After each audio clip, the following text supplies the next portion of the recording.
Hello, ladies and gentlemen, and welcome to the Coast to Coast Combat Hour. I'm your host, Matthew Hawkins, along with my co-host, Ed Carbajal, and on a weekly basis, we plan to bring you the biggest news and interviews in the world of combat sports. Ed, you survived the brownouts and blackouts last week out there on the East Coast? Yeah, and the guest host status. I survived all of that. No, I brought you back. I brought you back to co-host this week. But it's a pleasure for us to have this week Johnny Hughes, longtime MMA fighter, great member of the MMAcommunity.com forum. Guy's been fighting from the Valley Tudo days to to the modern day rules. Hasn't fought in a few years. He's basically retired now, but he really knows his stuff and he's seen a lot of history. So it's a pleasure to have him on the show. Johnny, how you doing, my man? Thanks, man. It's nice talking to you. I'm really looking forward to this because I'm finally all my friends call me like the MMA encyclopedia, and it's good to bounce some info and stuff off of you and touch base with the biggest MMA fan there is, Mr. Hawkins. And I'm just glad to be here, man. Well, glad you were able to make it tonight. So get us going here a little bit. One of the things that gets me fascinated is when I've talked to you in the past or about fights and stuff is that you got into it when it was basically Valley Tudo. What was it, that really got you into it, and what was your background that allowed you to have the confidence really to go into a no holds barred fight? Not to be cliche or anything, but growing up, I went to like 15, 16 different elementary schools. So I was always going to be the new kid in school because we was poor from poverty. I'm trying to put too much out there, but the new kid gets messed with a lot, and I got messed with a lot, so I had to learn how to protect myself. And back then, I remember I watched all the WWF DVDs VHSs at the store, and I seen something else I thought was generic wrestling. I never heard of the UFC. This is 1994, 95 actually, and first one I ever seen was Tank versus was Oleg that night, and I was like, when I put it in, at first I didn't know what to expect, and I seen it was MMA, and back then they called it no holds barred, and I was like flabbergasted. I was like, this is legit. This is what I've been looking for. Literally from that moment on, I almost give up watching fake. I hate to say I like wrestling for the spectacle and stuff, but it was that. And then honestly, in the neighborhood, I would be rolling with all the neighborhood kids, and I knew like armbar, like generic. I wasn't very great or anything, but I knew more than they did, and I would be tapping real big kids out, and they wouldn't be able to believe it because I was a lot smaller than all of them. And I went from there, and I never played any organized sports until I moved here in the middle school. Really started doing eighth grade wrestling. Like I went out for the basketball team, was the only kid not to make the basketball team. It was they put out a list and it pretty much didn't have who made it. It just had my name on it. Pretty much the guy that didn't make the team. So I was devastated because I wanted to play with my cousin. Rest in peace, but I wanted to play with him, and I didn't make the team, so I went out for wrestling. First 14 matches I had, I didn't get a point scored on me. I thought I was untouchable. And then that's when I realized there's a thing called levels of this stuff. In my 15th match, I got my head put down by my crotch and stuck and cried my way all the way home. Cried, and then I stuck with wrestling. So I ended up, and then all through school, man, all I would do, everybody else was out doing whatever. You can ask any of my friends, I was literally every day I would go get King of the Cage box sets. And I would watch every for hours. I'd stay up all day. All I'd do was lift weights, run, watch MMA, and take notes and actual wrestling. And that I'm just like almost like that's all. It consumes my life almost to like a crazy degree. So that's how I'm pretty much started. So when did you expand your skill set? Well, I was going like in high school. Like I said, I didn't start wrestling until like 8th grade, and I was like.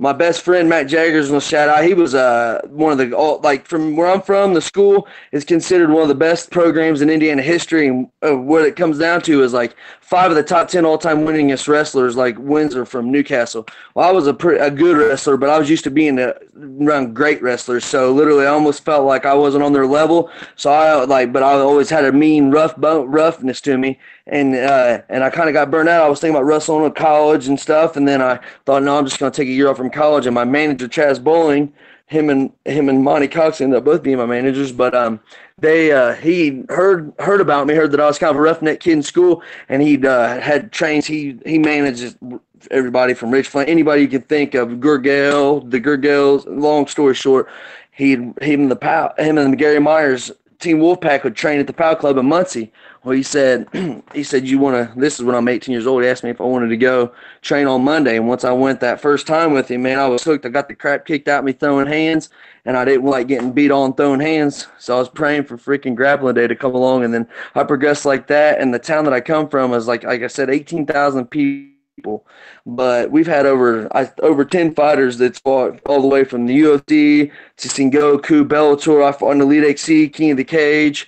And long story short, I literally went from watching DVDs, like loving the King of the Cage, to end up one day being ranked in the King of the Cage rankings. And I was a promoter for them in Elite XC. And Chaz Bowling, he got me, and that's how it started, man. And since I was 18, man, it went from then. I remember at one time, my teammates, we'd have like 9 fights in 7 weeks. We was literally grinding. We didn't play. It was like we was used to wrestling week in and week out, and it just transitioned over. My buddy Jaggers, he wrestled it.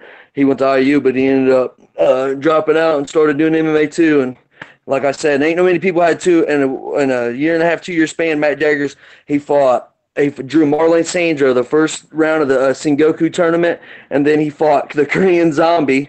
And then not even a year after that, he fought TJ Dillashaw on the Ultimate Fighter. So my best friend he never been in a fight in his life, and he ended up training after school and stuff, and that's how it went. When I was going to mention Jagger from Sengoku. That's mainly where I know his name. When you started training, you mentioned Gary Myers. I know him. I believe he fought in Extreme Championship or Extreme Fighting 1. I think he beat Tom Glanville and then lost to Conan Silveira in the finals of that tournament. And he also fought Carlos Barreto in the IVC. When you said would he fight him in WEF or something like that? Did. Okay. Yes, he did. When you got there, though, he was already pretty much established. Was he the leader of the clan down there? Well, see, I started training Gary. That's the thing about Gary. Like, everyone knows Gary. Like, I knew Gary growing up. I'd watched him before I even met him. I'd seen him on the Extreme Combat that you're talking about, Battlecade. And I'd seen his name, Muncie, Indiana, pop up, and I freaked out because I didn't know that there was to me, these guys are like, you know what I mean? I don't realize that everybody comes from somewhere. And here Gary is, and he's from Muncie, and I remember seeing him, and he's a wrestler, so I was intrigued. And when it comes to find out, my manager, Chaz Bowling, is really good friends with him. So when we went to Gary Myers' Team Wolfpack, Gary was still training, but it was like early 2000s, and Gary was still fighting, but he wasn't near as into it as he was. And he would come in, he would take on us. He was at all of our fights. He'd be cheering us all on. He looked at us like, you know what I mean, little brothers and stuff. And he was just glad that the Team Wolfpack had been put in the great hands because, like I said, for our small town, on our team, like which was unknown, we had Matt Jaggers, who was fought in the UFC, or the Ultimate Fighter. We had Anthony Lapsley, who was in the UFC, Bobby McDaniel. We'd have, like, for instance, we was affiliated with Militich, so we'd have, like, Tim Sylvia would come down here and train with us. Even, like, the Gurgels, we was affiliated with them. Gurgel, we'd go train with their guys, and Gurgel guys would come over here, Matt Brown. And, like, we had Bubba McDaniels. We had Sean McCorkle would train with us sometimes. And we was, like, that's what Jens Pulver even said it on King of the Cage, that how when you bring up Wolfpack, it was known around the Midwest as, like, that's where you go if you want to tune up your wrestling. It's a bunch of strong wrestlers, which we pretty much taught ourselves with something. It's crazy. We all got on the big shows, and we didn't have, like, we had a black belt jiu-jitsu coach, but we had to drive all the way to Greenwood, Indiana to get that. But on day in, day out basis, we was training each other. So it was crazy. Yeah, man, we had the guys in the big show, and we was a small team that got known for being tough wrestlers. Yeah, back then jiu-jitsu was hard to find. I mean, anywhere, just because it was still spreading around. It's not like it was, not like it is now. But where are you exactly right now? What's your location? Because we kind of just jumped in real quick. We started a little late, so. Kessel, Indiana, and that's another thing. Like, there's more black belts taking a piss in a public bathroom in the state of Florida right now than there are probably legitimate black belts in Indiana. And that's one thing. It's hard because James Klingerman is a A1 black belt. He's had his black belt for over 11 years, and we train under him. And my little brother, rest in peace, Chris Collins, he trained under him. But the thing is like we would train with him a couple times a week, but we didn't actually at the time have an in-gym jiu-jitsu coach.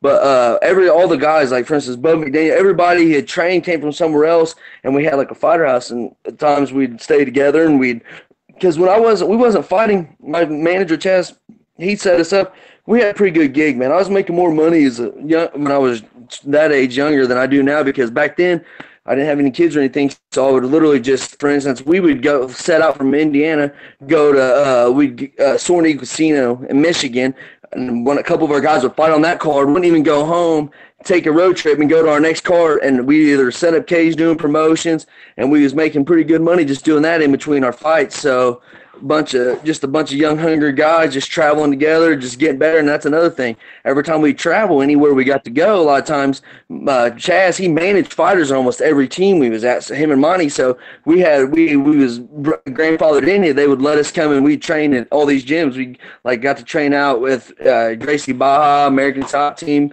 the Militich, a lot of great places, and Mikey Burnett's gym. We got to train at a lot of good places, and I got to see a lot of different looks. That was the thing. I might not have had an in. We didn't have an in like a lot of coaches where we from, but we got to do a lot of stuff people didn't by having our luxury of getting to get paid to go watch fights and get to go train and get paid to eat. Pretty much, it was hard living on good per diem money. Freaking fighters usually hungry. I was hungry, but not when we have good per diem. Worked for Elite HC. I was living pretty good. It was hard to make weight sometimes. What went from so when you're training with these guys and stuff, why don't you take us into your first pro fight? What was that experience like, and how was the success or failures from the start for you? Like I said, I lost my my very first fight I ever had as an amateur. I fought a guy, it was called a rough man tournament, and my buddy who was an older wrestler, Jeremy Model, he was looking through the newspaper and he seen a rough man. He's like, "This is going down tonight." He goes, "Well, I'm signing you up." And around here, where I'm from, the older wrestlers always come back to the school and take care of the younger wrestlers and teach them. That's why I get back too. So this is my big homie, and I don't want to let him down because he's the man. I looked up to him a lot, so I was like, "All right, Jeremy, whatever you want to do." So they put me in my very first fight I had. I fought a guy that was from I think he was, I couldn't tell you on a gi, but I didn't know what it was. And the guy that was, they introduced this guy, Sean Salee, who's a pro fighter, as a special guest, and everybody went crazy. Little did they know, my corner man, Jeremy Model, who was a pro fighter, that had taken time off. They didn't even know that Jeremy Model had destroyed that guy in 30 seconds, a year before, but it was just funny. Well, that guy looks at Jeremy, my corner man, and says, "Hey," he goes, "Can I expect a slam out of your guy?" And my buddy Jeremy tells me, "Pick him up and spit in his ass." So the guy comes out, throws a high kick. I catch the kick, and when I catch it, I pick him up and I jump. And so, when you spear somebody, you get loud, you get to the ground parallel. Well, I jumped up with him and inverted him and put him on his head. And when I landed, my shoulder landed. I landed all my weight on his chin and my shoulder, and knocked him out cold. But it dislocated my shoulder, tore my pec, everything, and I knocked him out cold. And I couldn't, and back then I couldn't punch for the shit anyway. So when I went to throw my punches, it looked like a girl because I couldn't lift my right hand. So I'm throwing these little sucky looking left hands, and my dad's yelling at me in the crowd, and he doesn't realize. And they stop, and the guy's out, and I stand up, and I look at my corner man. I said, "Dude, my shoulder's out of socket." And I'll never forget, this hillbilly son of a gun looks at me with a chew in. He says, "Hell yeah, they stopped it." I said, "No, my shoulder's out of socket, dude." He was like, "Oh." Well, fast forward, I'm like I ended up losing my next fight, and freaking back then I'd fight any weight. That's the thing. My weight back then, if a guy didn't show that I was supposed to fight, I'd bump up weight. I didn't give a damn. I was just ready to scrap. But I ended up having pretty good success and won a bunch of amateur fights in a row. And this is when it comes into my pro debut. I get a call from my manager and says, "Hey, you think you can make 165 by Friday?" And this is on a Tuesday or Wednesday. I'm like, depends. He tells me the amount. And back then, a couple grand's good money. You know what I'm saying? So I'm like, hell yeah. I said, I'll try my best. So I literally cut from 181 to down to 165. Well, when I get to Dallas, mind you, this is for Mark Cuban and Access TV. I didn't even know this. I'm literally just worried about cutting weight. I didn't realize, because my teammate got injured, and my manager was pushing my pro debut back a little bit, but I was on a run where I won 6 or 8 in a row, and he thought I was ready. So, and it was good money, and he said, he's a striker, yada, yada, yada. They put me in this, they bring me to the dang hotel, and I remember I'm 166, and I weigh in, and then the kid that I'm fighting, he weighs in, and he weighs 166. Well, it's at 65 at a catch weight anyways. His manager looks at my manager and he says, "Hey, they're 66. Let's just agree they do 66."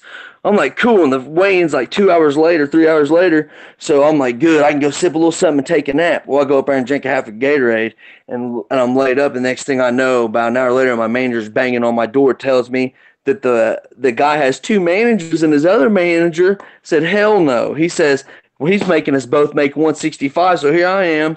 A couple of, that's happened to me another occasion. That's a whole nother story. But he says we're gonna make it. So my manager's heated. He's down there, and I'm like Chris Price, because on this card it had a Sean Salmon when he before he got knocked out by Rashad, he was undefeated. You had Cole Miller. This is before he got in the UFC. It was a dang good lineup. Anyways, and I'm down there cutting weight, and all the guys are in the thing helping me cut, and they're scraping the water off of me. My manager's yelling, "Tomorrow you make him pay." When you whoop his butt, look right at his manager, let him know he got that ass whooping worse because how they did you like that. So long story short, after I make weight, looking at a fondue fountain, eating chocolate, and this guy's talking mad smack, dude. Like literally at the weigh-ins, like just talking. And I'm so tired and hurt, like I can't even like hardly stand up. I don't even care like about even fighting right then. I just wanted to drink something and go home, lay down. Well, guy's talking smack. Well, next day, 51 seconds later, I dump him on his head and break his orbital bone with elbows. About 51 seconds in, and he's begging on the bottom, asking me to stop. And I elbow him, and I could have kept doing him dirty. But here's another thing: Texas at the time had just done MMA. The commission came, and they said that if elbows you could elbow, but you had to cradle the back of the head while you threw the elbow. So here I am trying to cradle this dude like a baby, and I'm elbowing him a couple times, and I heard it crack, and he's hurt, and he goes, I'm done. And I look at the referee's Japanese, and I'm not berate. So I just didn't know if he could understand. I was like, you better make sure he knows, and I'm about to hit him again. And he waits, like telling him no, he can't see, and they pull him off, and sure enough, his eyes all lumped up, and right in the ring, he starts apologizing, saying, "I'm not the guy you met yesterday. I was just trying to pump up the fight, this, that, and the other." And I was like, "It's all good, man. It is what it is." And yeah, it was a great night, dude. You got to make pretty good money. Fought where the Dallas Mavericks play, and that set off a chain reaction. That was good times, man. I wouldn't trade it for the world. Met a lot of cool people. You know what I mean? Looking around, meet Busta Rhymes, Hogan. It's like you never know. You've been to a mat. You don't know who you're gonna meet at these damn things. Yeah. And it's like you almost become like we're all human beings. But I know I was rambling on, but that's how my amateur and pro debuts pretty much went. So with the way you started, I mean, especially now, we were talking before we went live. We were talking about how we all follow the fight news and everything going on. So when you hear about fights not happening for reasons outside of like Crow Cop, obviously he's injured, but when you hear guys fighting about money and things like that, as somebody that came up when the amounts of money weren't as high as they are now, how does that make you feel? Like, what's your initial reaction when you see reasons for folks not fighting when it's financial? Almost kind of odd. I almost look at it like the early guys. They almost sacrificed. They took crappy wages. They build the sport so these guys nowadays can have good money, and I have no problem at all with a guy like holding out trying to make his worth. But you got to realize when you like these guys have they don't realize they're talking about they want to go to UFC. Well, there's so many other organizations out there that pay good too. That if you get one track, you get so narrow-minded you don't realize you can step over dollars to pick up change and not sell yourself short. And I see a lot of these guys getting these contracts, and like for once, like I hate to say it, but Al Iaquinta, I'm glad that he stands up for himself and stuff like that. But at the same time, a lot of these guys will sign a contract and take a fight, which that's the only thing that bothers me. I do not like how MMA is a monopoly almost, like how the fighters really don't have any control on the money. And that really, really bothers me, especially like what's sad is I would sell tickets in my hometown and I would make more money than I would like the UFC was just funny to me. Like, how it's just weird how the whole MMA works. Like the pay scale, I don't agree. I think that's a scam in itself. Max, could you imagine go to your job and they'd say, well, you know what? If you look good enough, we'll give you the other half of the money. You know how hard it is being a fighter. It's a double-edged sword.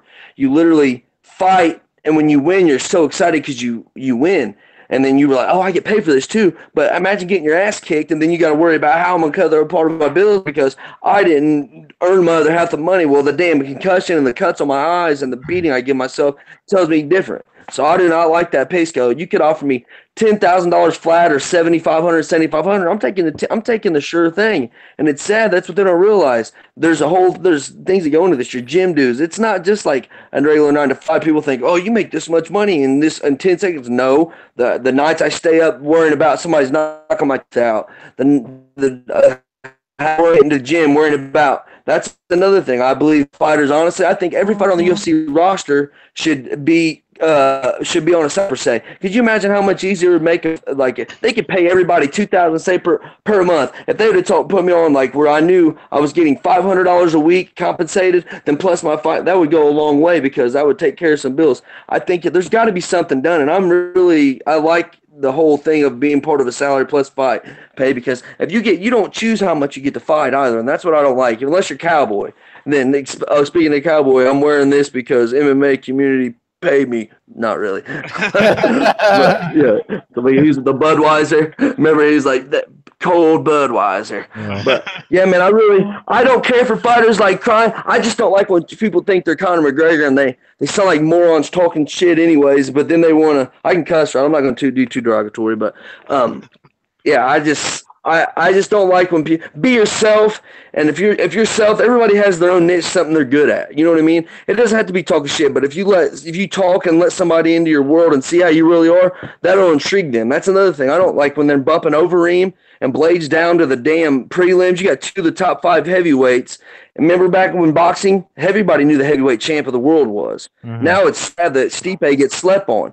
Now, I'm nothing against Holly and stuff, but come on, dude. You got Curtis Blades, who looks the part. He's a freaking monster. He's only one of the only people take Nagano's punches. He's a national champion wrestler, knockout power, exciting as hell. Just beat the crap out of Mark Hunt. And then you got Overeem, who if you want to be the champ, you got to be able to beat Reem. You know what I mean?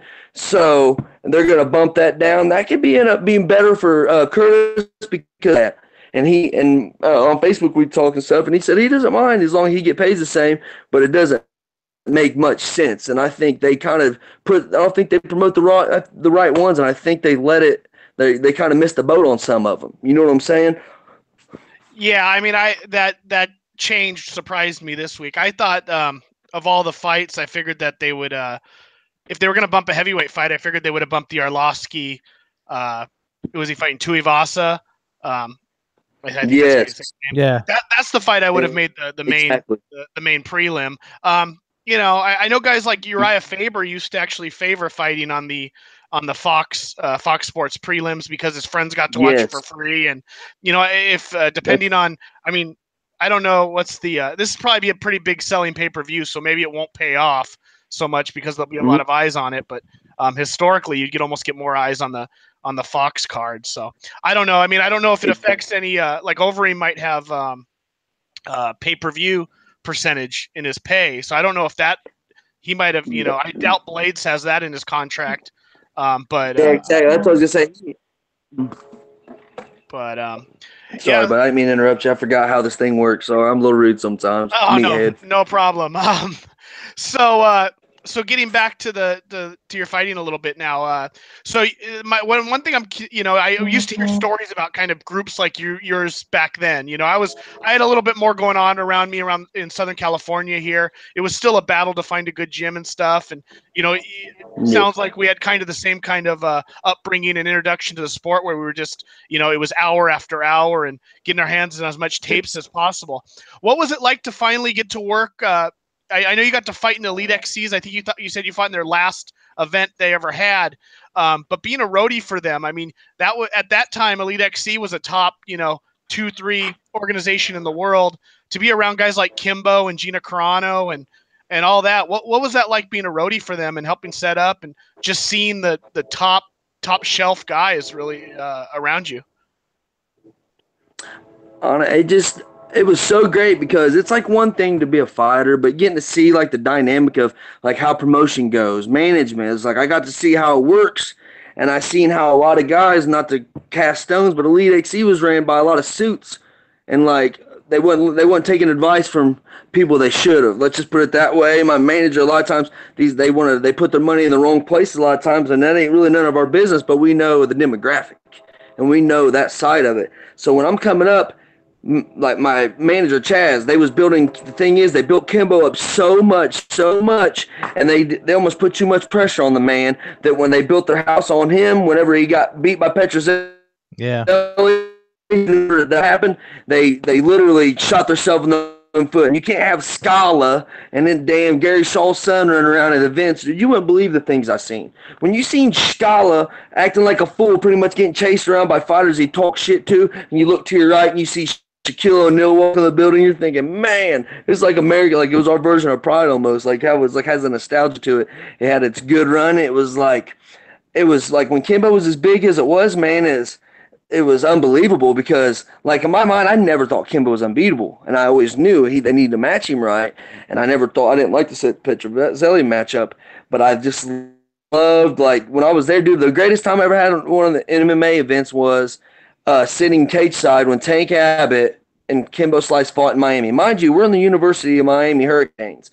And Kimbo Slice, when he comes out and Trick Daddy comes out and he does his 305 anthem and stuff with Pitbull, and here comes Kimbo, and it just had an aura about him. Kimbo Slice, man, he was an enigma. It's like he never, dude, he literally just did what he did. He never had to pipe himself up. He had everybody else almost talking for him. He did his own thing. And Kimbo was the opposite of how most people were perceiving. And like when we was doing that, like for instance, like BJ Penn's brother, JD Penn, was one of the matchmakers, and he was an awesome guy. I got to meet a lot of cool people. Hey Matt, did you ever meet any of the Booyah crew that was with King of the Cage? Any of those guys like Romero and the Godfather out there? Because they live out in California. I never had much personal interaction with them, but I would see them at all the events.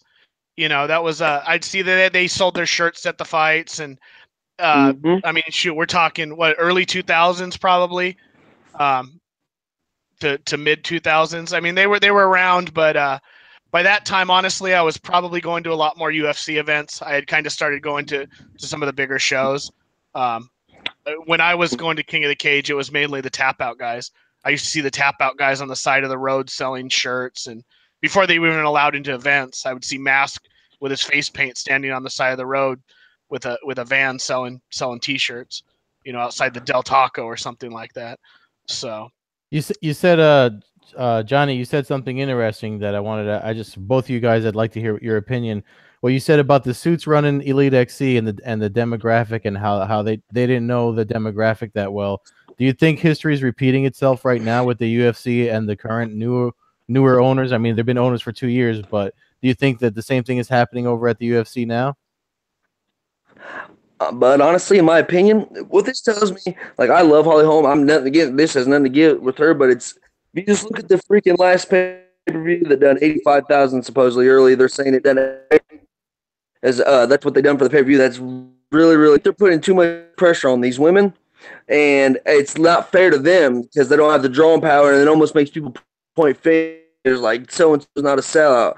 They don't sell enough. Well, what I'm thinking is going on is, who is synonymous with Holly Holm? Ronda Rousey. Who's not around in MMA anymore, and they might be trying to reignite that flame, and hopefully that Holly Holm has another head kick knockout, and they might, for all we know, they could be trying to build up a rematch with her and Ronda. You never know with these guys. It's almost like these guys aren't like us, to where they keep their eye peeled for the next good thing and the next upcoming talent and try to keep it fresh. These are the type of guys, if they're used to business type of things where they think one thing works, they keep going back to it. Well, that ain't how MMA works. A fighter's only as good as his last fighter. You know what I mean? It's not like basketball. You lose a game and then freaking you can win the next one. People forget it. MMA the consequences from MMA are unlike any other, and it's fair that they're some of the highest set of consequences. They could be more than just, imagine there's a difference between getting dunked on and getting a shin upside the face. And they're not compensated well for it. And I think these guys are literally trying to use fighters as like business tools that they don't know how to use. They literally don't. And that's where it's bad with like Fertitas and them are going, because them guys, they may not have the grit legitimately think what they were doing. They obviously know entertainment because they run the casinos and they know about hand to hand, like what people like, and that's their job. And I don't think some of these guys, MMA is like a business. It's in its infancy. These guys are trying to use old tricks on new businesses that isn't going to work. You can't. They literally push, and that's cool. They put Holm on there, but that tells me, I think, that they know Holly Holm is, you know what I mean, and what she's known for. You know what I mean? She's literally known for knocking out Ronda Rousey, and Yeah. it's almost like she had her biggest moment, and she can never redo that. Maybe they're hoping they can get that back. But you're right, buddy. I just don't think they use their fighters. I don't think they promote the right way. You can go on all day. It's so stale. It's like, it's so sad that the sport itself is evolving, but it doesn't seem the business model is with it. If that makes sense. Yeah, well, I think what they're doing with the Holm and she's fighting Megan Anderson, which is she's legit. Holm and Anderson are probably the only other two legit 145ers in the world other than Cyborg. So I think the plan is basically to sell that fight on the pay-per-view to set up another fight for Cyborg. Because with the amount of, with the very few draws they have now, Cyborg's actually one of their bigger draws. So I think the plan is basically just to set up the number one contender for her again, even if it's a rematch with Holm. But yeah, as far as the promotion goes, I look back to, we always complained with the Fertitas and stuff in the UFC, but man, they were really a fan-friendly organization for the fans. From the expos, and I just saw a commercial for Vegas this year, and this will be the first time in 8 years that I haven't gone out for Fight Week in Vegas.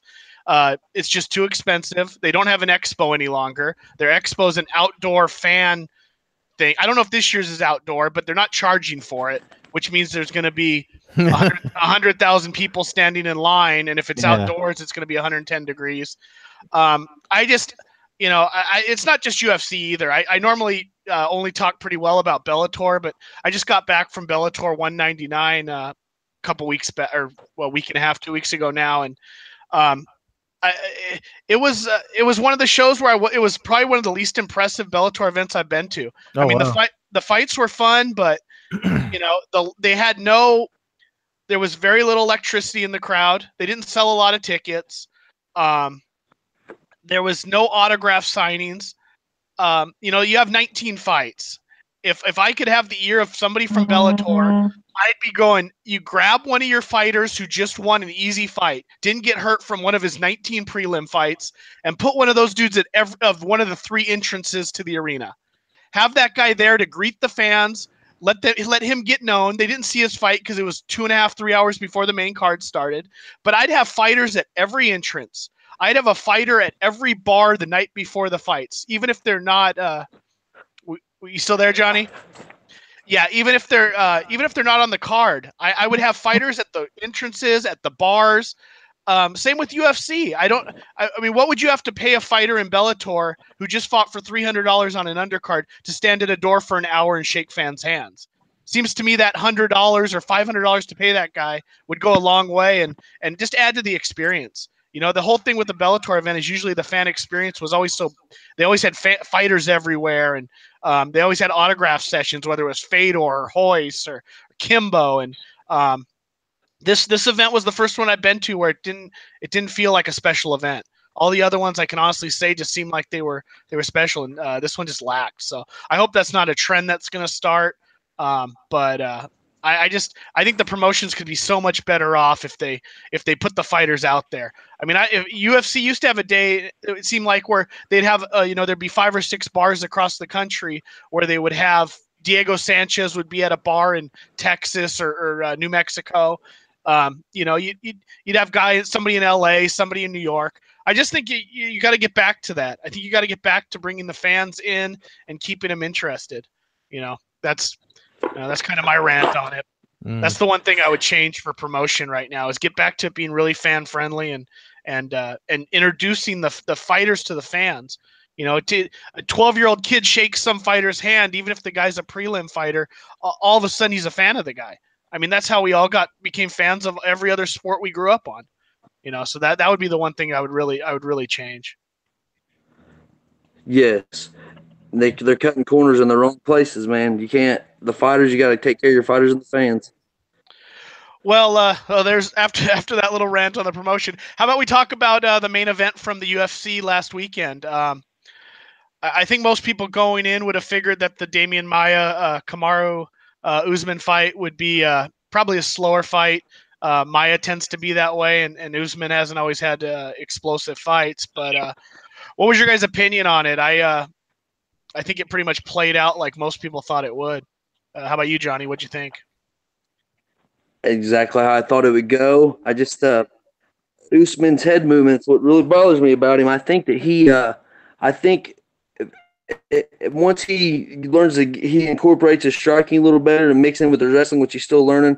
I'm no greatest in the world or anything, but I just see certain things. There's things he was doing in that fight that if he'd done that against Woodley, I think he'd be on his butt. Yeah, no, I saw that too. I mean, he got hit a couple times. Maya put it on his chin a few times, but Maya's never been known for his punching power. Ed, as a BJJ black belt, the thing I found surprising was the breakup in the first round when Maya kind of had him in a abdominal stretch from like WWE, where he kind of had half of his back, and he had his hook in. I thought the breakup was strange because that was really the most exciting fight of time of the fight. Yeah. What was your opinion on that? I actually was talking about that the following Monday morning with my training partners because I don't understand why that breakup happened. I didn't see them as being that inactive that it needed to happen. I also found I don't remember ever seeing that Leon Edwards. That was the ref, right? Leon Edwards. He's been around a long time. Yeah. So I mean I know they were using the new rules there, but he seemed like to have a really big problem at any time they got grabby with each other. I mean, he kept on yelling about watch the glove, grab the wrist. Every time they were on top of each other. And even if you watch that fight again, even Damian Maia looked at him with frustration because he's like, I'm working a move here and you're breaking this up. And that pretty much for him, it was downhill right from there. So I don't know. Sometimes I don't know if he was breaking up the fight because he wanted to keep it entertaining. I have no idea why that breakup happened. I think even Jimmy Smith commented on it and said, that he didn't agree with it. I didn't agree with it at all. But as far as the fight overall, I actually wrote about it on Sherdog. I think Usman and Woodley kind of had the same game plan as far as how to fight a guy like Damian Maia, and Usman just did a busier version of it. So, but I mean, I didn't think it was bad. I never think any fight's bad. So. No, I mean, I watched it from start to finish. I just thought it was kind of backfired. It was one of those things where I think the referee thought breaking him up would bring excitement to the fight, but that was the most exciting moment of the entire fight. It went 23 more minutes after that of jab and jog and missed takedowns basically. So I thought that was kind of funny how that turned out. As far as the rest of the card goes, there was a couple people that really stood out for me, and they were some of the women's fights. As a wrestler, Johnny, what do you think of Tatiana Suarez? She seems to be a whole nother level above the other women with the wrestling game in the fights we've seen her from her winning the Ultimate Fighter against ACB, and she really handled Grasso this weekend. Yeah, she looked unbelievable, actually. I'm stepping outside. It's a little hot in my darn garage. She's a really, really, really good wrestler. So you can always root for the wrestlers, and I'm always wanting to see the next big thing. And I've known about her for a while, and she'd actually beaten Cantor, so it's easy to root for somebody like that. I honestly think that she is probably one of the biggest contenders. I think she could be the champ of that division, but it's going to be, she needs a couple more fights and let's see her striking improve upon, like a lot of these wrestlers you'll see, like GSP made it so seamless when he would, on his entries, on his takedowns, how he could strike. You know what I mean? You wouldn't know when he wouldn't tell you when he was coming in to take people down. Wrestlers have problems putting that all together a lot of times because when you learn to wrestle with your predominant hand, let's say we're right-handed, I would wrestle with my right leg forward. So I would be in a southpaw stance per se boxing. So a lot of wrestlers are having to learn train. That's the thing with Usman though. Usman doesn't do that. Usman learned to box through his stance, and I think Suarez might too. So it's kind of hard to learn how to tie that on together because once you're so used to wrestling, you almost have. They say wrestlers have like concrete boots on because they're like real. You know what I'm saying? Like even Dan Henderson kill you, hit you one time, but he was more stationary. He didn't have much footwork, and that's where I think Usman will improve. Where if he keeps just like George, his striking can open up his takedowns if he can learn to get his head movement better, use feints, and close the distance. Because a lot of times a wrestler, when he gets hurt, he's going to go back to what he knows. and that's when it's easier to beat a wrestler, because a lot of times wrestlers, they get hurt, they go straight forward when they fall into a takedown. You know what I'm saying? If you're going to hurt a wrestler, you're going to have to use angles. And you hurt a wrestler, you're not going to. If I hurt a guy, I'm going to cut an angle just because if a wrestler's coming in on me, he's gonna be beside me reaching, not even know, and I can finish him off with wrestlers. It's different footwork, and it's the best ones are the ones that learn to incorporate it. See, back to Tyron Woodley, when he started out, I was fighting on cards he was on. I was fighting whenever like OSP was on undercards the King of the Cage, and it's cool how I've seen these guys improve, because whenever Woodley started out, he started going to ATT when he was young, and like going in the gym, and I would see like Mike Brown at the gym was the champ at the time, and watching Mike Brown catching him and chokes and stuff. He's way bigger than Mike, but Mike, that just shows you technique. But you can just see how gifted Woodley was when he was training, and like he's gotten better. Than a year and a half later, he's freaking live putting Nate Marquardt to sleep with one of the nastiest knockouts you ever seen. Yeah, well, I mean, Suarez Wrestling just really impressed me, and in the strawweight division, you got Rose, who's been winning her last couple fights with strikes, and it seems to me like her toughest matchup might be Gadelia at 115. But I just if she has a chin, if she can take a punch, world class wrestlers like that are going to be hard to beat, especially at those smaller weight classes. Ed, what was your opinion on the debut in the UFC debut of Andrea KGB Lee? I thought she won by decision in that flyweight division with Nico Montano and the champ, and Shevchenko, kind of the number one contender right now. What was your opinion on her fight, and where do you think she fits? I thought her debut. I mean, she won, so the debut was great. I mean, I know she wanted to finish and she didn't get it, but I thought she showed all her strengths in that fight. Obviously, she's a good-looking girl, so the UFC is going to look to push her, right away. She'll probably be fighting again sooner than we think. But she's definitely that was a good fight to watch. I loved her debut. I loved what's the chick that won too?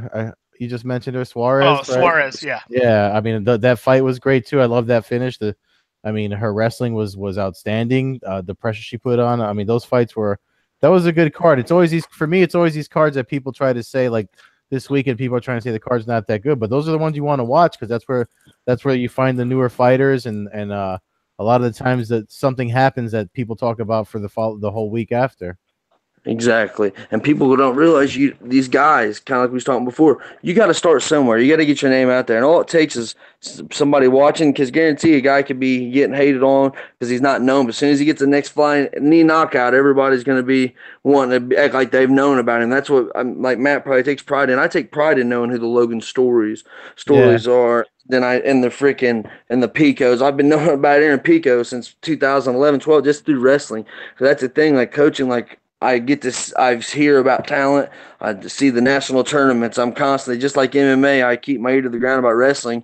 And that's why I always get excited when you see badass wrestlers that are coming over. That's what Bellator, I think, is doing really well. And once they marry that in and they get these wrestlers groomed and stuff, and they start getting behind them, promoting them wise, that's kind of what people look on the Bellator about bringing in UFC, old this, that, and the other. But people also want to cry about names. That's what's good with this. You can build a name. If a guy like Pico has to end up fighting a guy, for instance, he ends up having to fight Pitbull, he might be the heir to his throne. You never know. People don't realize, well, he needs, like I put on the MMA community, that I think he'll beat Pitbull within a year or two. And it's going to be a tough task, but Aaron Pico is one of the most special athletes. You can get on YouTube right now and look up videos of when he was 11, 12 years old, and he's hitting the focus, hitting the mitts, and back. You just can tell the talent's there. And that's he, like I was saying before, he learned to wrestle and had his footwork with boxing incorporated. He was doing pancration fights when he was young. You know what I mean? Samba, all kinds of things. And it's kids like Aaron Pico that don't have idle hands. Like, you can burn kids out. I don't really believe in the burning them out. There's burning them out. They don't get burned out if they're having fun while they're doing it and they're being encouraged. What kids don't burn out, the parents burn out. And that's what, there's so many good fighters you never even hear. Like JBJ, for years, I've heard about him from Greco, seen him, known of him, was telling, it's just cool just to see how MMA, how it's grown and how to this day there's similarities, but it's changed a lot. Well, you speak about Bellator, and a lot they get criticized for some of the matchups they have for guys like Pico. I know we talked to their cutman Matt Marsden a couple weeks back, and he was saying he wanted to see him step up and fight some better competition. And obviously, I think he can handle it. But I kind of appreciate what Bellator is doing with some of their young guys. In the world of MMA today, we don't have as many organizations, grassroots like you came up with, where guys could get a bunch of fights under their belt. Nowadays, It's all about signing the new star. So even the UFC has guys that are 1-0, 2-0, 5-3, and Bellator's bringing these guys up and signing them, and seem to be taking care of them financially pretty well. So, if the guys are going to have to be in the big shows because they can't fight on the HD Net fights or the Caged Combats or the King of the Cage, I don't have a problem with them building the guys up. Pico's to a point now, he's had 4 fights. I'd give him maybe one more kind of mid-level guy.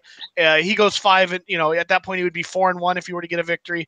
You move them up into the upper echelon, or at least top 10 in their division there.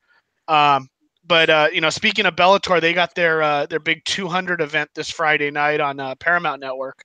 Unfortunately, we heard the other night that, or actually yesterday, I guess, that Mirko Cro Cop had suffered a knee injury and had to have surgery yesterday. So his fight with Roy Nelson has been canceled. Apparently, they're looking for a fill-in for somebody to fight Roy. So that gives us back the main event of the middleweight championship, which is the defending champion Rafael Carvalho against one of the MMA greats, in my opinion, Gegard Mousasi. What's your opinion on that fight, Ed? How do you see that main event going down? And it's a shame we lost the other fight, but how do you think that's going to work? I think it's a good matchup. I mean, those fight like that, that's hard to call because both guys are really good. I mean, Carvalho, like Johnny just said, you're only as good as your last fight, and Carvalho looked really good in his last fight. And Mousasi, even though he got his eye was messed up and it went to a decision, he still fought well against a hammer like Shlemenko. So it's a hard one to call. I'm actually looking forward to seeing it, but I don't. It's a coin toss to me. Yeah, I don't know. Carvalho hasn't. I don't recall him showing much ground game. I know he took down Joe Schilling in a fight I attended out here on the West Coast, and but that was Schilling's a world class kickboxer, so that might have been more of a matchup. I know Mousasi's ground game is pretty damn superior right now, so I'd like to see. I just hope it's an exciting fight. Yeah.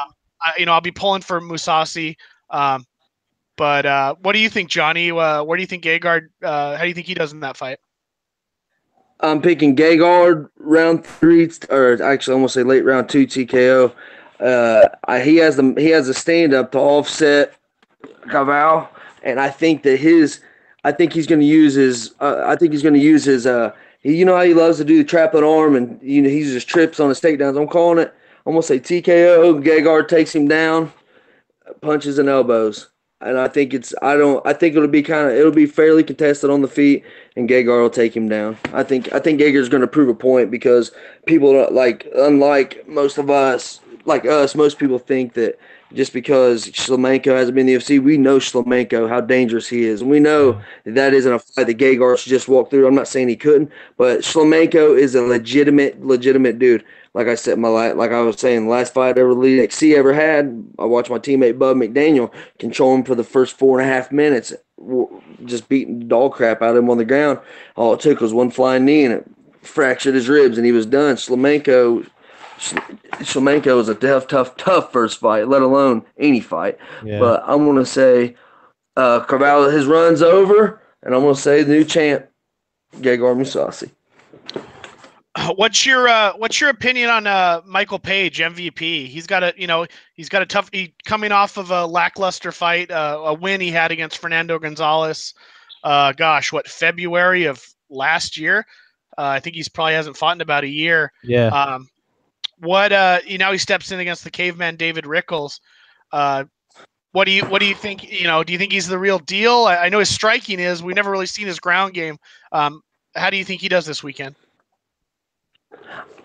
He's as real as they come as far. I think he's as good as his matchup. I'm excited to see him fight a legitimate wrestler that has very good jiu-jitsu. The thing is with him is Dave Rickles. That's a awesome. That he couldn't have had a better fight. David Rickles is a 55er. He's small, going to be small at 70.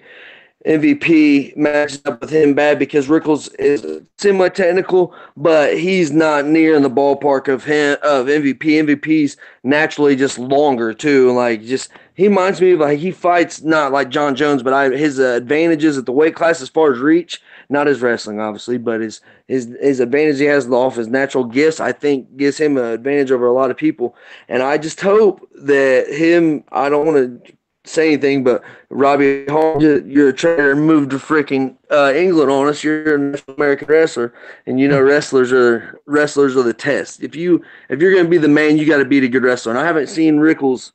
I haven't known Rickles as a really good ground guy, and I don't think he's big enough to even get MVP there. I think it's going to be an ugly, ugly beating. I hate to say it, and Rickles is a tough guy, but too tough for his own good. I just hope he doesn't like his nose splat all over because I think that's a bad matchup for him. But you got to respect the guy. He don't back down for many fights. Yeah, no, I agree with Johnny. I mean, it's a bad matchup. It's like I mean, as much as I like watching, I mean, obviously he's one of the Bellator staple fighters, Dave Rickles, but yeah, I don't see. I mean, it's home turf for MVP. I think he's looking to remind people about his highlight reel knockouts, and yeah, I agree. I agree with Johnny on that one. I don't like watching him lose. I've seen him get knocked out bad before, so I mean, it's always rough watching a fighter you like get knocked unconscious like that. But it's definitely I feel like it's one of those matchups that he's going to take it because he's that type of dude. He's just going to fight because they're asking him to fight. But exactly, I'm sure he'll have a great entrance and all that. But I just hope he don't get hurt too bad. Yeah, well, I mean, in a perfect world, MVP wins, and we finally get that fight with Paul Daly. You know, the way the MMA world's going today, I expect Bellator to sign Damian Maia and them to put him in there with Paul Daly, so we can watch him get wrestled down again for another 15 minutes. The third big fight on that card, Linton Vassell faces off with UFC veteran and former Bellator light heavyweight champion Phil Davis. I think it's a tough matchup for Vassell. He's one of my favorite fighters currently going. I really enjoy watching him fight from his, especially his submission game and stuff. But Phil Davis is one of those guys who hasn't really always had spectacular fights. But off the top of your head, It's hard to remember the fights he lost. And again, as a wrestler, Johnny, I imagine you kind of see it the same way. Yeah, he lost Anthony Johnson. He beat Gus in his prime, but yeah, excuse me. That's another one, Vassell, where he's used to having the natural gifts of length and stuff. Phil Davis, is like a bad matchup for him in that aspect too, because usually where he has the advantage with his length and stuff, Phil has, and even this is no Gary even said the last thing you want on top of you is a powerful, strong wrestler that you can't submit, because I think it's going to be a long night. I don't see Phil Davis finishing him. I think Phil Davis gets a decision, typical Phil Davis form. Yeah, I'm with you on that one too, man. I mean, that's a bad matchup. I'm favoring Phil Davis just because. Do you remember when it just hit me now? Remember when Bellator did that British invasion thing? I feel like this is almost the opposite. Like it's a US invasion over there. So I kind of want Phil Davis to win for that reason. So I'm leaning towards Phil Davis, but like that ectomorph body type that Johnny just mentioned, that does favor usually the fighter with that body type. I wrote a whole thing on it over at Medium. Guys with that type of body type, they usually have an advantage. But when you fight someone that's the same, look at John Jones versus Gustafsson. They're both ectomorphs, and they both fought each other, and that's good. Even John Jones calls that the hardest fight he ever fought. So I think there's something to be said for the body type. Well, I wonder what's going to happen. Basically the light heavyweight division in Bellator right now, off the top of my head, is Ryan Bader, King Mo, Phil Davis, and Linton Vassell. Bader's already beaten all three of them. and he's still in the heavyweight tournament. I wonder if that's something where if Bader ends up winning his next fight and keeps advancing, if you set up they talk about another tournament, maybe you set up a light heavyweight tournament to crown a number one contender for Bader if he, assuming he doesn't win the heavyweight and decide to stay up there and not cut weight and, hang with the big boys. But, I think it's gonna be a good fight. I'll be pulling for Linton, but I think Phil, like you said, I think he grinds out a decision win and, keeps going and eventually gets a rematch with Bader if they keep that going there. We got a busy weekend to get in fights with Bellator on Friday. Sunday morning, here in the United States, we get a UFC fight night. The main fight that night is Stephen Wonderboy Thompson versus Darren Till in Liverpool. I'm a big fan of Wonderboy. I've seen him fight a handful of times live. Unfortunately, I was at both of his fights with Woodley, but I think he's just going to be too smooth for the youngster Till. I think he'll avoid the big hit, the big strikes, and be able to kind of pick apart the more aggressive fighter in Till. I think that's kind of how I see it. I don't know if there's a finish in the fight. I guess it will be a 5-rounder as a main event, but so we might get a chance to see what Till's gas tank looks like. But I don't know. What do you think on that one, Johnny? You got basically two strikers going at it. I was talking to my buddies Whistler and Luke Bennett today at work about it. They're guys I work with and stuff, and they just love MMA like that. And they was kind of asking me what I thought, and I think it's going to come down to, like you said, just experience of Wonder Boy, because I had to go back to it again, but who's he train with every day? He trains with the Chris Weidman, somebody that's big, long. That's where Till usually has an advantage. He's not going to have the advantage with length, and he's usually more straightforward. That's why, like if you see like tension, he fights. He's beating these Muay Thai guys. He's a karate based. It's different angles, and guys in Muay Thai. Once you coming from these different angles and stuff, that changes the way people see punches, where they're coming from, different angles. And Darren Till, you can have somebody emulate Wonder Boy all you want, but until you step in there with him, I promise there's been Wonder Boy's trained with elite Thai guys like that's Muay Thai like what Till is, but I honestly believe Wonder Boy's going to be too much. I honestly pick him by something spinning. I pick him by TKO also. Yeah. I think it's going to be. I think there's going to be a lot of finishes. Yeah, I think so too. I mean, that's like you just made me think about that was didn't he stop Hendricks with a spinning back kick to the liver? I see something like that happening. Yeah. Yes, I could see that. I think it's going to be similar. Remember when Wonder Boy fought Matt Brown, and it was a back and forth war, and that's when Wonder Boy was the young gun, and Matt Brown weathered the storm and ended up finishing him. I think that's going to be Darren Till's moment. I think that's going to be. I think they're going to get in a firefight, and I think Wonder Boy's going to take in place he hasn't been inside the octagon, and I think honestly, I'd say you're as good as you train with. Training with somebody like Chris Weidman, my fiance Rachel is obsessed. She loves Chris Weidman and GSP, and if she knows that Wonder Boy trains, she roots for him every time. So I don't want to get my butt kicked. I'm gonna pick, Darren. I'm picking Wonder Boy. So. Yeah. Like I said, I think Wonder Boy will win. I don't know about the finish. I think it'll come down to Till's gas tank a little bit. Once we get starting into the deeper waters of the later rounds.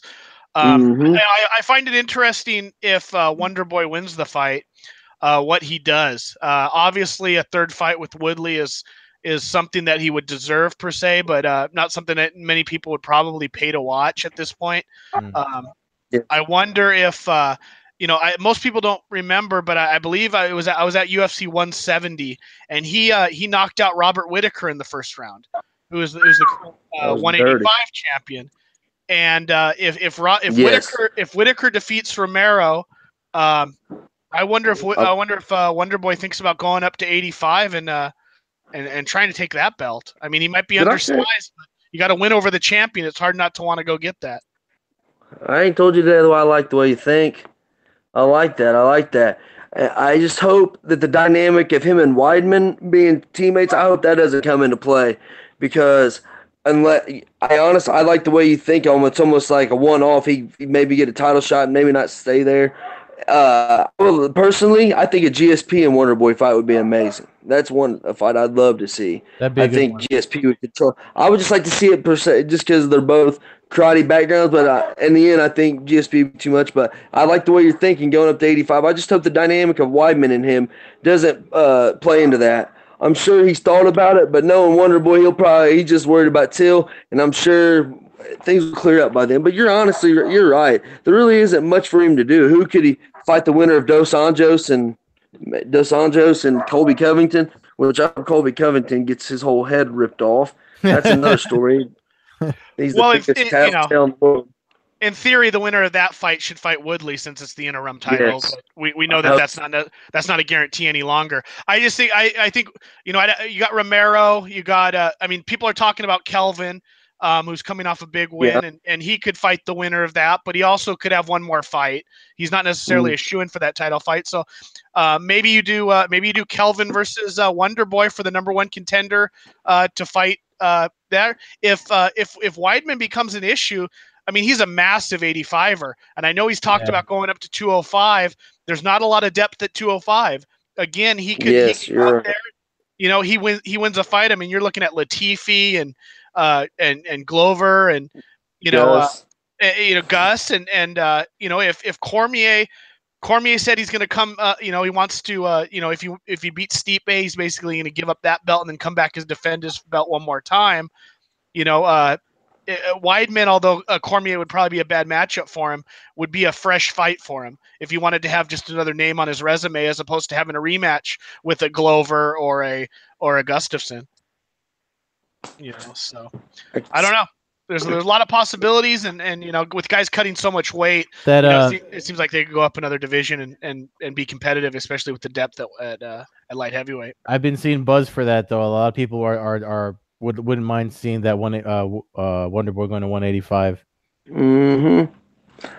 I'm gonna ask you guys something. If let's jump in the gun a little bit, but if Cormier does beat Stipe, I'd have to put him up as on number 2 greatest fighter of all time, 2 or 3 conversation. I think he's already up there as far. But Cormier is the man's man. Think about what he's done. There's the only kryptonite is John. But there's an asterisk with that, and I'm a Jones fan supporter. My fiance's got, you guys would love this. She's got a shirt signed by all of Greg Jackson's and John Jones' beautiful signatures on there. But I just hope that Cormier. I'm rooting for Cormier, but I really want him to win, and I hope that him and John can one day let there be a little closure. I think Cormier needs one. I hate to say it, but I think him and John Jones need to fight one more time, and I wish there was just a freaking drama surrounding it. I just wish we could have just one fight. It's just about the fight. You know what I mean? Because it was almost too good to be true when John won. It was like when he won, I liked for him, and it was just like I just knew something would happen, but Cormier is the man. Yeah. Well, if Cormier beats Stipe, then he's undoubtedly one of the greatest fighters of all time. He is even with a loss. I mean, he's already top 10 all time in my opinion. The funny thing is that if he beats Stipe, you basically start talking about 2 of the 4 greatest fighters basically being a heavyweights with the body types of Fedor and Cormier. 2 guys you would never look at their body types. And you would never think that these guys are the guys that when history is written will be on the Mount Rushmore of heavyweights. And I think Cormier is 12-0 at heavyweight, so a 13-0 and a victory over Stipe, and whatever he would make him 18-2 at light heavyweight with only losses to John Jones. If I'm Cormier and I win the heavyweight title, depending on the suspension John Jones gets, I tell John Jones to come to my weight class. I'm not cutting weight. I'm not killing myself to get down to 205. You come in at 235. Yeah. I'll come in at 235. No weight cutting, no diuretics, no pills of any kind. Let's do it for the big boy belt and find out who the world's baddest man is. For me, that's the heavyweights. The body types, even Cain Velasquez, he's not like, you look at him, it ain't like he's built like a Greek god. Yeah. No, you're right. He's a little bit more squared off, so he's kind of got the chiseled, facial features, I guess, more than you kind of have with Fedor. But body types, you're exactly right. So Who do you take in a prime John Jones? John Jones, Fedor, both prime. I love that'd be one of the great. That'd be sick. Prime in a ring, I would take Fedor. In a You can't cage, I you would can't probably take ask John Matt Jones. that question. Matt's always going to take Fedor if Fedor's an option. No, pretty much. But I got to be realistic. He did say in the cage. In the cage, John Jones would have a chance You're because right about. he'd get him up against the cage, and I think he'd have an easier chance of getting a takedown. I mean, historically, nobody's really ever held Fedor down other than Bigfoot, a guy who's massive. But in my mind, if they fought, I mean, if 245-pound Fedor fights 205 John Jones, I think he wins every time. If John Jones comes in at a pride like 245 pounds, if you know what I mean, that's like a Kevin Randleman times 12. So yeah. I think that but like I said, I generally won't pick against Fedor in a ring. I think he would be too savvy for John, and we still haven't really seen John take a big punch, which is a credit to him. But Machida's only one. The only one I can think of. We've never seen Machida. him. I've seen Machida cracking, but it ain't the same as a heavyweight. Yeah, I guess Machida hit him, but we never saw him where he was kind of dazed and had to fight through the adversity of losing a fight, and that's or being losing at a time in a fight. That's what kind of separates the guys who dig down, taste their own blood, and then get off the mat and finish guys off. That's the stuff that's what made Fedor, kind of, his fights with Fujita and his fights with Randleman and even some of his even his fight with Brett Rogers, where he gets broken nose on the first punch of the fight, so I think that would be, that's a spectacular fight. That's one we'll never see, or at least I hope we don't see.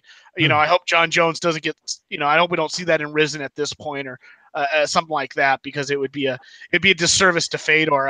I'm pulling for Fedor to win the heavyweight Grand Prix and fade off into the sunset. Maybe have a retirement fight in Russia against Karatanov or something, or I don't care if they want to give him the the Michelin Man at that point in Japan, but if he wins the heavyweight Grand Prix, he goes into the sunset, and a new group of fans have got to see one of the greatest fighters compete through an 8-man Grand Prix. So it's been great talking to you, Johnny. We're unfortunately we're coming to the end of our show here. Is there anybody you want to throw a shout out to? I don't know if you have any sponsors, your wrestling school, whatever. I'd just like to thank my family, Rachel Castellano, Kylie, all the guys I work with, Stephen, Luke. I even thought about Chuck, my buddy, my bosses, everybody that's just been there for Chaz Bowling. Rest in peace to my brother Chris. It's kind of awkward just because I feel like I'm giving an acceptance speech. I just appreciate you guys having me on. I just want to thank all the fans that even though, I never was the UFC champ, I always felt love. Like you were saying earlier, all the kids like Tristan, I want to say my wrestlers, Tristan Carson, Connor, my little wrestler Austin, AJ Black, all the Newcastle wrestlers and anybody that I help. I'm just glad I get to help you guys, and I'm glad I get to talk to people like you, because wrestling and fighting took me across the United States of America, got to see a lot of cool things, meet a lot of cool people, and made me the man I am today. So I just want to thank everybody. Well, that's awesome. I love all my family. And that's cool, that's really cool. That is awesome. You are on the MMAcommunity.com. You are at ECC170. If anybody wants to join that forum and look you up and continue to see your opinions on the fights in the future and look up some of your past posts, you turned out to be one of the most knowledgeable people I've had the privilege to talk to. So I really appreciate having you on as somebody who had your experience and got to see some of the stuff growing up around the same time I did. It was a pleasure. So appreciate that. No problem, brother. Shout out to Dirk and Splinty on the MMA community also. Well, there you go. Robbie Hart, I own you. See this man right here? If you ever have the balls to get your passport, come back to America, I will check for you, son. I love it. All right, well, and everybody else can, as usual, check us out at Twitter at Combat Hour, myself at MMA Hawk 21 on Twitter and Instagram, and you can check out Ed at Carbazel on Twitter. Ed, you got anything to say before we sign off here? No, that's good. Thanks for Johnny coming on. Thanks for sharing those stories, man. That was some good stuff. All right, appreciate No the talk. problem. Anytime, fellas. I'm an open book. I got millions and millions of stories. We can talk for hours, but anytime you want to, just holler at me. Good talking to you, boys. All right. Sounds good, my man. Till next time. Later, dudes.